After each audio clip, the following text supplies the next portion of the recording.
আমরা দেশকে খুব ভালোবাসি বলি, কিন্তু সত্যিটা কি জানেন? আমরা দেশের জন্য কথা বলি বেশি, কাজ করি কম।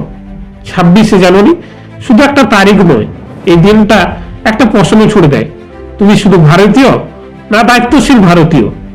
একটা সত্য আছে যেটা স্কুলে কেউ শেখায় না। 1950 সালে 26শে জানুয়ারি ভারত শুধু স্বাধীন ছিল না, ভারত দায়িত্ব নিতে শিখেছিল।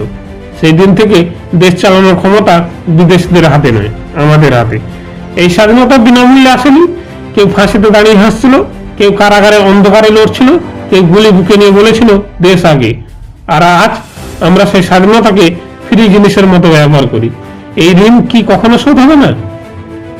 26শে জানুয়ারি আমরা তিনটে কাজ করি: একটা দেশপ্রেমের পোস্টই, একটা গান চালাই, আর দায়িত্বটা কালকের জন্য তুলে রাখি।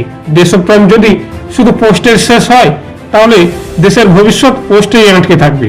হাসির কথা নয়, এটা সত্য। আজ যুদ্ধের রূপ বদলেছে, আজ বন্দুক নেই, কিন্তু লড়াই আছে। লড়াই অলসতার সঙ্গে, মিথ্যার সঙ্গে, ভয়ের সঙ্গে। প্রশ্ন একটাই, তুমি কি লড়াইয়ের জন্য তৈরি? দেশপ্রেম মানে শুধু আবেগ নয়, দেশপ্রেম মানে অ্যাকশন। ভোট দেওয়া, সত্য বলা, দুর্নীতির বিরুদ্ধে দাঁড়ানো, অন্যায় দেখে চুপ না থাকা। একজন সৎ নাগরিক হাজার বক্তৃতার চেয়েও শক্তিশালী। এই দেশ তরুণের হাতে। তোমার হাতে সময় আছে, স্বপ্ন আছে, শক্তি আছে। নিজেকে গড়ে তোলার কারণ তোমার সফলতাই দেশের গর্ব, ডিগ্রি নয়, চরিত্র দেশের আসল পরিচয়।